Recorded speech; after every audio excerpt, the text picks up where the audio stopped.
Escaping, on the move, Mahomes stops, spins, flips it forward for the touchdown. It's Hurts, it's a deep ball, looking for Devontae Smith, what a catch!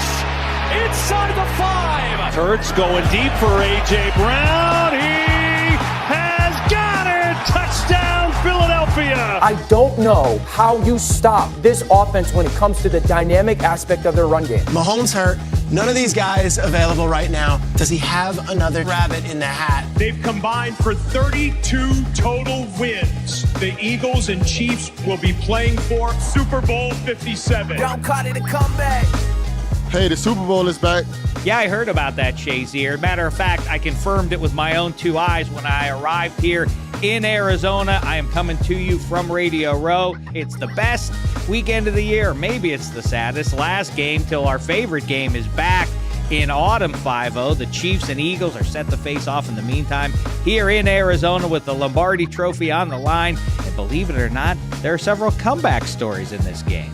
Hey, plus, Kyrie is out of Brooklyn, and KD has a long road ahead of him if he's trying to get to another finals. And hip-hop made a comeback at the Grammys. From Wondery, I'm Ryan Shazier. And I'm Dave Damashek. And this is Don't Call It a Comeback. Don't call it a comeback. I've been waiting on this moment my whole life. Can't call it a comeback. Everybody to your feet, make arenas ride. Yeah, I'm saying from the left to right, we get it on tonight. We do it all, but we don't back down. Just give me one shot, one chance, I'ma take it. Fixing up the game, but these records I keep on breaking.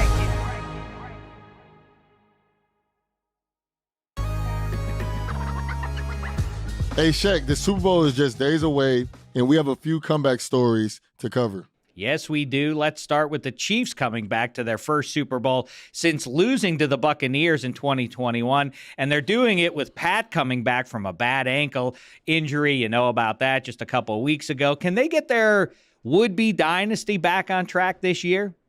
I don't know, man. I don't know how I feel about the Chiefs this game. All right, well, I guess it'll be settled by Sunday night, right? And how did the reworked Chiefs roster make it back here without their star receiver, Tyreek Hill? On the run to the end zone. It's caught on his back. Valdez-Scantling's over 100 now for the game. On the other side, Philly went into rebuild mode after moving on from Carson Wentz. Did you, Shazier, predict them being back in the Super Bowl so soon? Not really, especially with all that Jalen negative talk. I didn't think that this team was going to be here this year. Well, I mean, you can count me among the skeptics too, but Jalen Hurts is coming back to his first championship game since being benched against Georgia in the 2018 national title game. You remember that one, don't you? Down in Atlanta, Shazier? Hurts, take a look in the backfield. Wanted to throw downfield. Hit and sack from the blind side by Devin Bellamy. Tua Tagovailoa, a true freshman from Hawaii, gets the second half start. For more on the big game, we've got a former Chief here with us. He played for Andy Reid. His brother won a ring with Andy Reid and Patrick Mahomes, of course. He's coming to us from Radio Row in Glendale, Arizona. Hey, that's where I am, too. One of my all-time favorite pro football players. Nay, one of my favorite fellas, period. It's Geoff Schwartz. You're covering the Super Bowl for Fox and your own podcast. How are you doing, fella? I am fantastic. Thanks for having me. It is always a fun week to discuss kind of everything that have to do with this game, but then kind of see friends and people in the media and talk more about football. We just spend a whole week talking about football. What's better than that? Hey, man, what's up, Geoff? How you doing, man? What's up, buddy? You know, Andy Reid, you know him pretty well. He's been to 4 Super Bowls and his second in 3 years. With you playing with him, like, what make him able to keep doing this with new lineups? Yeah, I think that what makes any coach the best is their ability to adapt and evolve, right? And we see throughout the years, Andy Reid has always changed what he's done to either benefit the change in the league or to just, around his personnel, right? Forever he was a 2-back guy, right? Well, now you get Pat Mahomes and now we're a shotgun offense and we're going to try different ways to get Mahomes in the best position possible. And he's just always adapting. He's always evolving. He's always, okay, we lose Tyreek Hill. Let's find a way. Oh, number 1 offense again this year, right? So he's always adapting and evolving. And there's a trust level, I think, between him and the general manager as well. They played 4 rookie defensive backs this season, at least 25% of snaps, plus a rookie defensive end. There was a moment in the Bengals game, they had 5 rookies on the field in the fourth quarter. So there's a faith of, okay, we drafted the right guys, we developed the right guys, let's get them on the field to play, and let's see how they do. So I think all of those reasons are the reasons why he's here each year. It's the ability to adapt, evolve, trust his personnel, and just go for it. Obviously, 15 is still very helpful. It's great to have Pat Mahomes there, but he's always evolving, always adapting. And you see him on the podium. You see him talk to his players. You even saw him embrace the Eagles players that he had drafted. Like, there's just a love for Andy Reid, man. He's just a great human. He is a great coach, and you want to win for him. Like, there's this loving bit of Andy where like you want to win, and it's really fun to play for him, and you could tell the players love playing for him as well. You know, I was skeptical of where the Chiefs were going to go this year in this transition away from specifically. Yeah, well, okay. But you could understand my skepticism about transitioning away from a guy who's tracking towards the Hall of Fame, an uncoverable guy in Tyreek Hill. Talk about the transition specifically, not in broad strokes about his ability to adapt, but what goes into modifying your offense to the degree. I mean, Tyreek Hill was unstoppable. You take that away, and yet the team thrives as much as it ever has. Well, what it forced the Chiefs to do, and really what it forced Mahomes to do, I think, was just be more efficient with where the ball goes to, right? And, not that he wasn't reading coverages correctly, not that he wasn't, not that he know where the ball was going, but it meant that there was no safety valve in Tyreek Hill. There was no, I messed up. I read the defense wrong.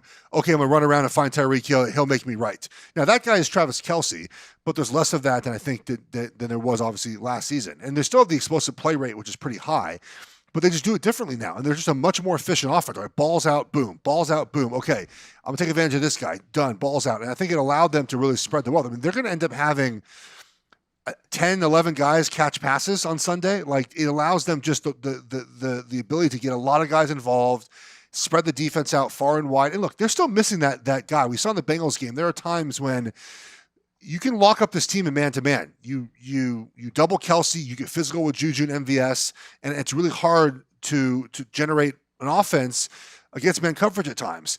But they still do it because they're so creative and they find ways to get it done. So they can still use a Tyreek Hill type next season.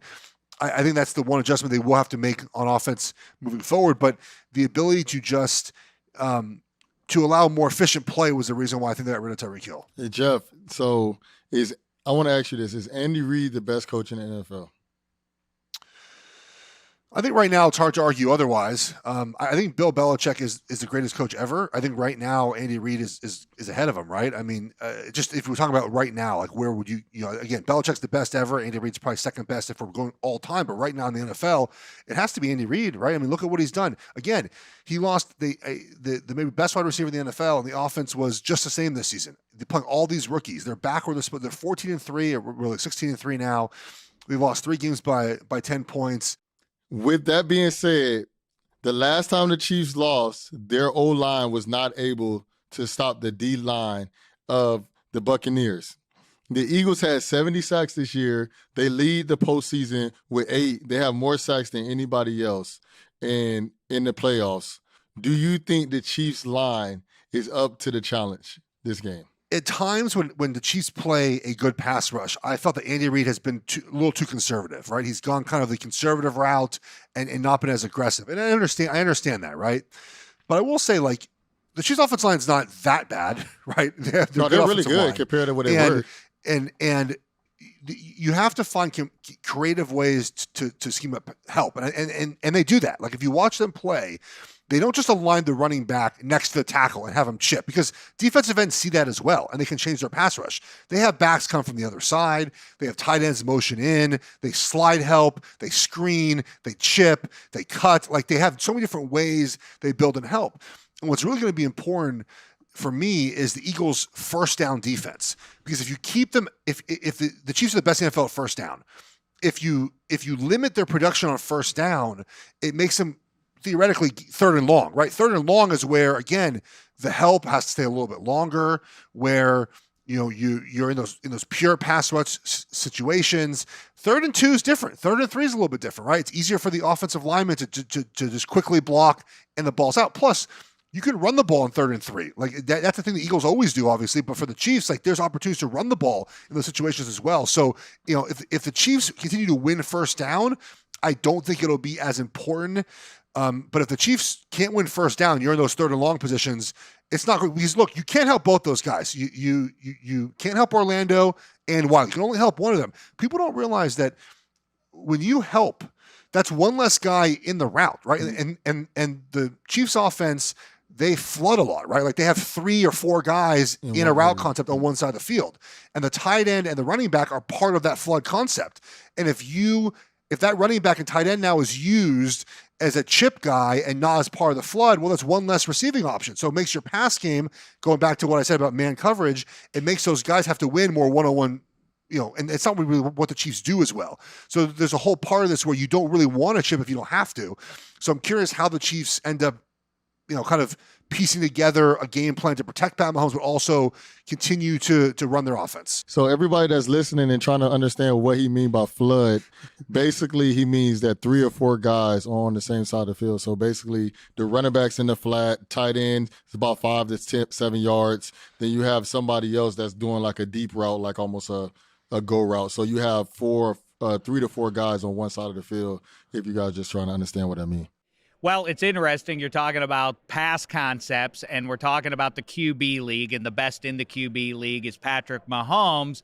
But even here in 2023, Geoff, is Braun making a comeback in pro football? It seems to me that the story of 2022 NFL has been the teams that were able to transition into playing more physically, or the teams that were wired that way coming into the season, specifically the Philadelphia Eagles at the line of scrimmage. But even the Chiefs started to run the ball more and more down the wire with Pacheco and McKinnon. Is that a trend that you think that the QB league is also a copycat league, that more and more teams are going to try to load up at the line of scrimmage? O-line has always mattered, but it feels like it matters a little bit more right now.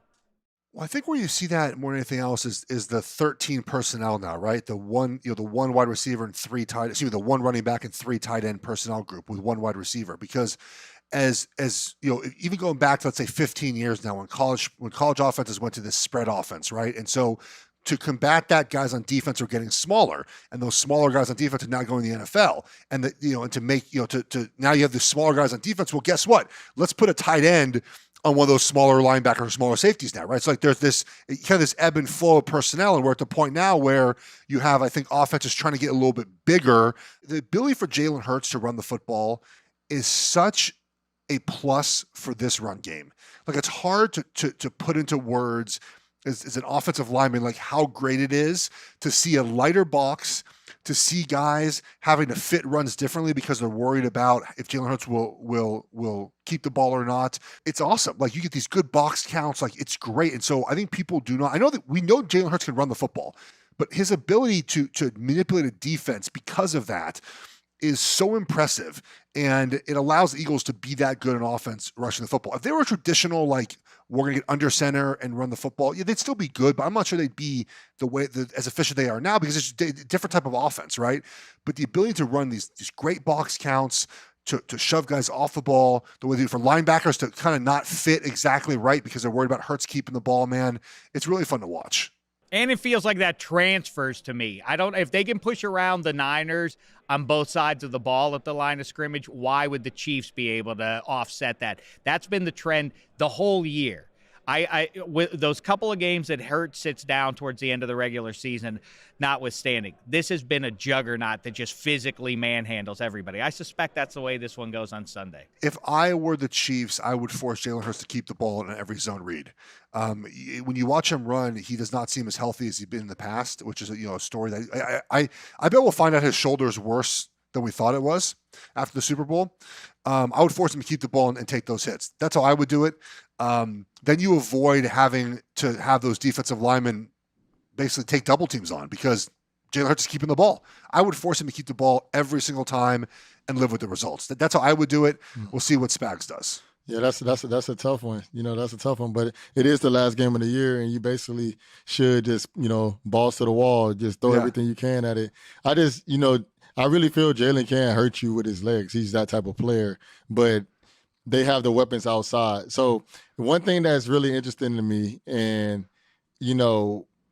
the Eagles, everybody thought they went all out when they won their championship in 2018. To me, I expected them to go all out and then basically, crumble like most teams do that spend all their resources on trying to win now. They're already back in the championship in 2022, 23 Super Bowl. How do you think they were able to make a comeback and reload this quickly?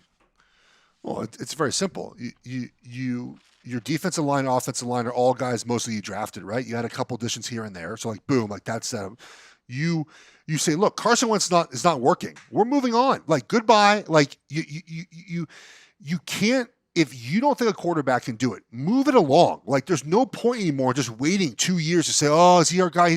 Carson Wentz not our guy. Bye-bye. See you later. And then they're just good. They fleece guys in trades. Like they have 2 first-round picks this year. Yeah, that's and crazy. They got Darius Slay and Gardner Johnson and A.J. Brown this year. So they have a combination of they have this base via the offensive defensive lines. They said, look, Carson Wentz, bye-bye. See you later. Get out of here. So they have the young quarterback on the rookie contract. And look, they're going to have to deal with some contracts coming up as we all are. The Chiefs are in a spot where they're in the best spot of anyone because they've already paid the quarterback, right? So the Eagles still have to pay Jalen Hurts to figure out from there. But that's why they drafted well. They hoarded their resources and they did it right. Okay, bye Carson Wentz. Like you're not good enough. See you later. And Howie deserves credit for that. A lot of teams stick by their quarterback one season too long. And that one season can really cost them. I'm curious. I don't know if you heard, there are a couple of brothers going head-to-head in this Super Bowl. What if Mitchell and Geoff Schwartz reached the Super Bowl and were going head-to-head? Yeah. Who would Mama Schwartz root for? Now, the Kelce brothers' mom is the belle of the ball, wearing her split jersey all week around, and it's great to watch. How would Mama Schwartz come down on this one? Who would she be rooting for? So I think she'd root for my brother because he's the young one. Like he's I think so. That's my guess. She root for Mitch. Split jersey though? Oh yeah. No, we've done that. We've done it in college and the NFL before. So we split jersey. I did like their dad's answer when he there asked like, who are you going to go see first? He said the losing brother because I feel like he would feel bad. I was like, that's a great answer. Like yeah. But like how cool is that? First of all, you have 2 brothers playing the Super Bowl, and both of them are going to be Hall of Famers. Like you have 2 Hall of Fame brothers playing the Super Bowl. That's like the coolest thing, man. And it's so awesome that they get to kind of just have like not a stress-free Super Bowl, but like it's a unique experience. No one has ever had this experience they're about to have this weekend. Yeah, another thing that's kind of cool with me, and we're going to get you on record because we have to get you on record. Yeah. Both of them already have a Super Bowl. So yes. that makes it even easier. So it's like if they lose, obviously nobody wants to lose the Super Bowl. But if they lose, it's like they're already Hall of Famers. They already have one. So, now it's just bragging rights who can get more. Yes. But I have to get you on record. Yes. Who is your prediction to win the game and who is going to be the Super Bowl MVP? So I'm going with the Chiefs to win the game. And if you pick the Chiefs to win the game, the MVP has to be Patrick Mahomes, right? Like the Chiefs are not winning this game with an MVP that's not 15. So that's where I'll go with there. I think the Chiefs win this game like 30-28. Like it's going to be a high-scoring game. I actually think the under hits on that one. But I'm going to Chiefs 30-28. Mahomes is the MVP. Yeah, I'm going to have to go the opposite way with you than you. I'm going to have to go with the Eagles, and I think it might end up being somebody on the defensive line. It would be the first time a defensive lineman has ever won an MVP Super Bowl. So I think a lot of people are thinking maybe Hassan Reddick or whatnot might win the award. It'd be pretty awesome. It'd be pretty cool. Yeah, they're really good players. But one thing I want to say, Geoff, I really appreciate your time. Thank you so much for being with us. And, everybody make sure y'all catch Geoff Schwartz is smarter than you. So appreciate you, man. All right, thank you guys. Take care. Peace. Don't call it a comeback.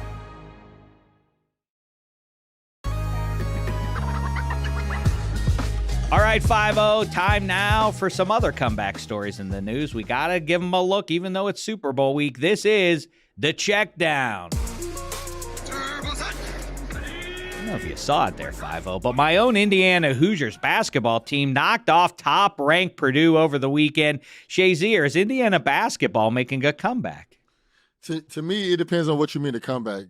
Championship teams, a dynasty, not dynasty, but just one of the premier basketball schools, I don't know. But just to beat the number one team, to make sure that people are starting to remember who they are, I think that's the type of comeback that they're going to make. I don't see Indiana being a premier blue chip basketball school, because it just sometimes when schools are gone for so long, I just don't see them coming back and being what they once were.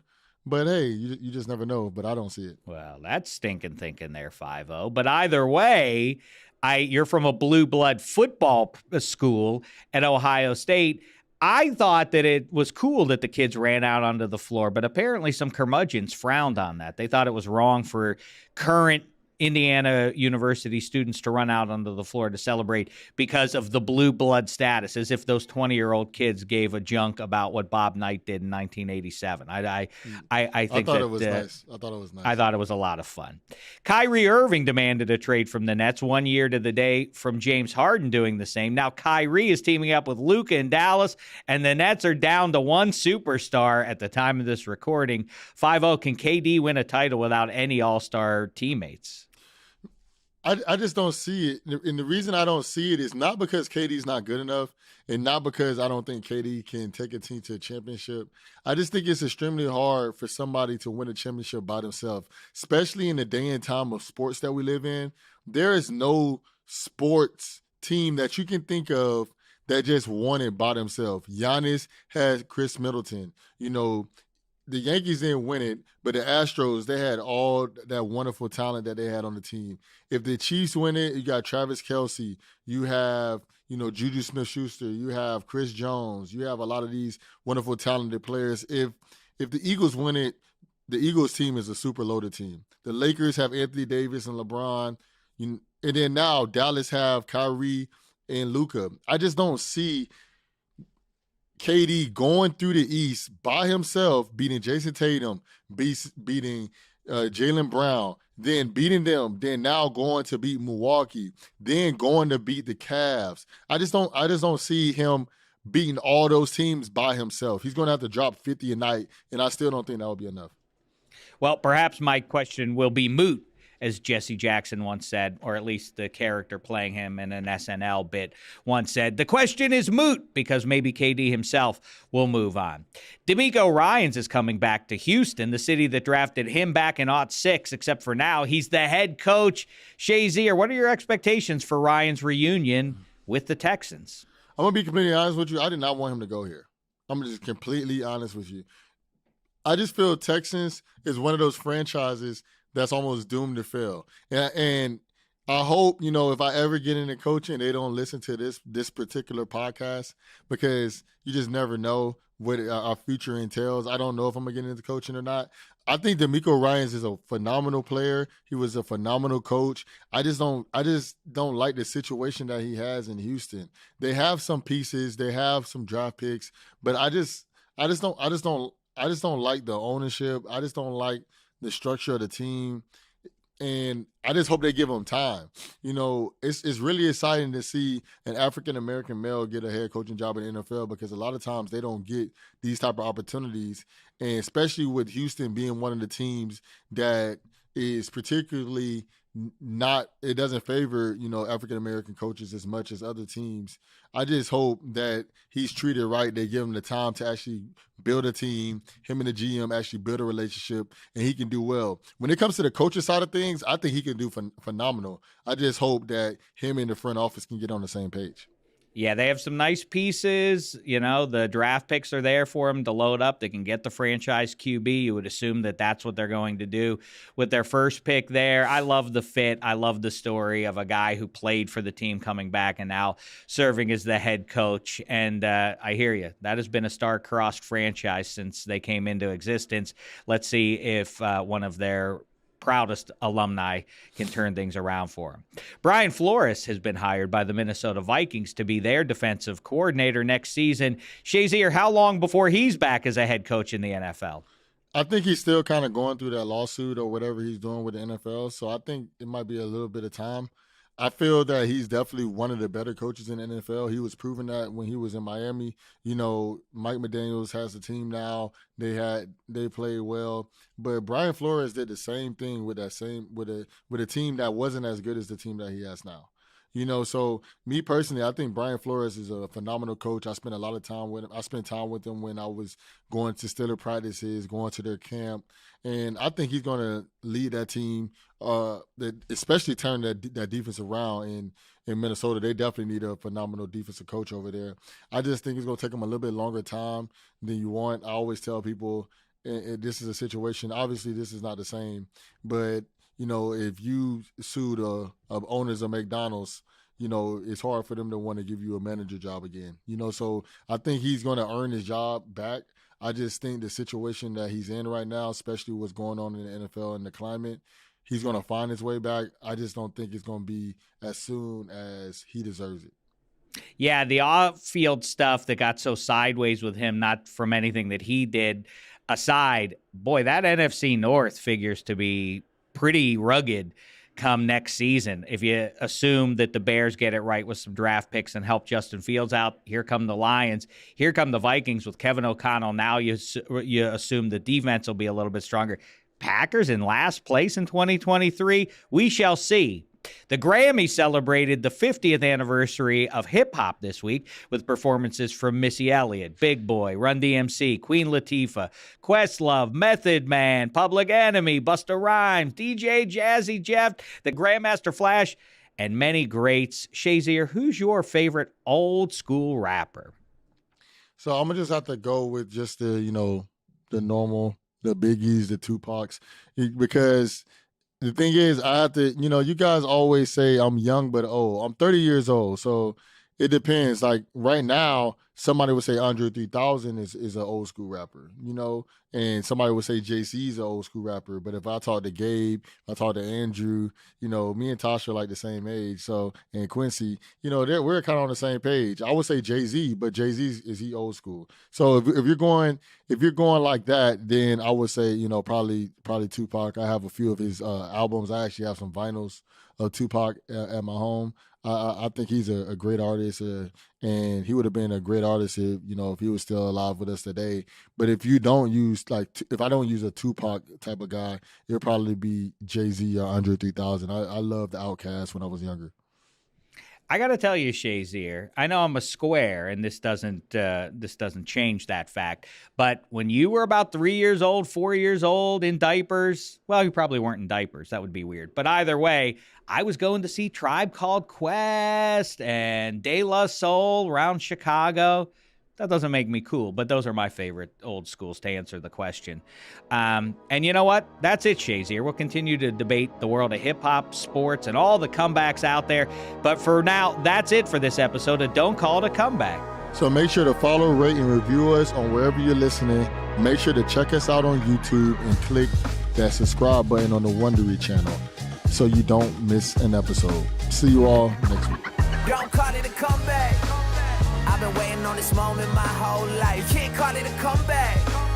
Everybody to your feet, make arenas rise. Yeah, I'm saying from the left to right, we get it on tonight. We do it all, but we don't back down. Just give me one shot, one chance, I'ma take it. Fixing up the game, but these records I keep on breaking.